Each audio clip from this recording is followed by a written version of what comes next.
Hello, this is Chuck Stull looking at unions and the history of labor law.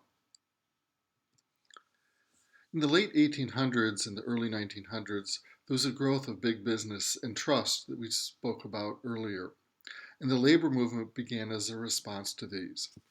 The early goals for unions were shorter working hours, safer working conditions, to resist wage cuts, which were fairly common. At that time, when there was a recession, it was often accompanied by deflation, and as prices fell, uh, employers wanted to decrease wages that they paid. And labor unions at that time also, the labor movement wanted to restrict immigration to reduce the supply of um, workers to push wages higher. Um,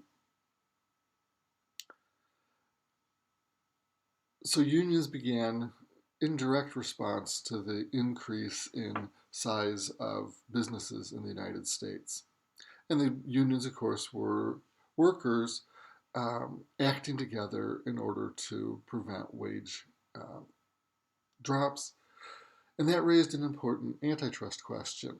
Is union action illegal under the Sherman Act? Union action could be interpreted as restraint of trade. And the early court decisions, in fact, did use the Sherman Act against labor unions. And so there were cases like the federal injunction against the Pullman strike of railroad unions in 1894 used antitrust as a reason for federal intervention in, um, in a strike. The Sherman Antitrust Act was designed not to restrict unions, but to restrict the power of trusts. But the courts interpreted the law to restrict unions. Congress, when they revisited antitrust in the beginning of the 20th century and passed the second major antitrust act, right, the Clayton Act, which was passed in 1914, the Clayton Act had many different provisions that will be important, and we will discuss it in more detail when we get to our antitrust section. But the Clayton Act explicitly stated that labor unions are not subject to antitrust in Section 6, making it clear what Congress had intended even in the Sherman Act. So let me take a few minutes to look at how labor unions and labor union law changed over the rest of the 20th century. During World War I, the demand for labor increased and immigration fell, and that gave more power to workers, and unions grew during that period. Now, employers tried to counter unions by offering more benefits. They increased wages, they offered pensions, there was stock ownership plans, they gave um, insurance to their workers.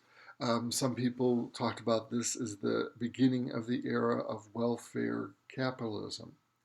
And employers created company organized unions where they would control the worker organization.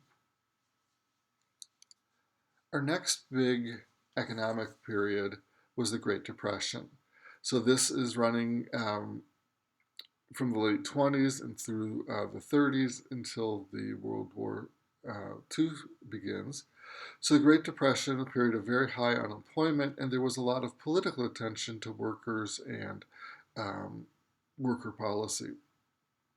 So the National Industrial Recovery Act, or NIRA, in 1933 promoted unions, but without great success. And it wasn't until 1935 that we had the real major bill governing unions, which is the Wagner Act, or the National Labor Relations Act.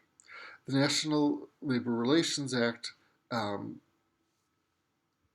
defined unfair labor practices, things that businesses were not allowed to do. So businesses were not allowed to interfere with union rights.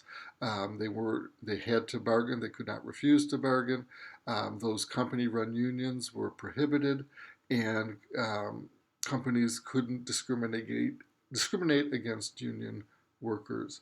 And so this certainly gave unions more political power.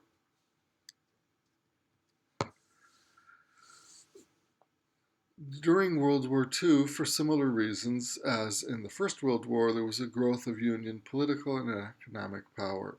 And to some extent, after World War II, the new laws that were passed were a reaction to that, trying to reduce the power of labor unions. So in 1947, the Taft Hartley Act, which was an amendment to the Wagner Act, put restrictions on union behaviors. So unions could not refuse to bargain. Unions could not involve a secondary boycott in order to put more pressure on a company. The Taft-Hartley Amendment also allowed um, states to pass right to work laws, and about, I don't know, 20 some states have passed those over the next 50 years, which restrict union powers by preventing unions from requiring non union members to pay dues to the unions. So, in terms of important laws directly related to unions, those are the major ones.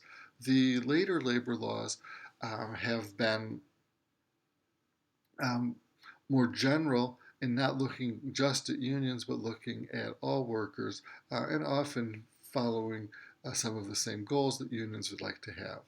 So, a variety of non discrimination and civil rights laws apply to the workplace. Um, there are safety rules and regulations under the Occupational Safety and Health Act, or OSHA, and minimum wage laws. Um, while they aren't directly addressing unions, are often supported by unions and increases in minimum wage. Now, if we look at union membership over time, union membership really grew during um, the World War II period and continued for several decades, but we have seen over the last 40 years a decline in union membership. Some of this has to do with a move away from manufacturing in the United States. Some of it has to do with increases in productivity, so that even the manufacturing firms that remain here have fewer employees. Um, some of the union growth has been in service sectors and in public unions for teachers and firefighters and police. This has been Chuck Stull looking a little bit at the history of unions and labor law. Thank you for listening.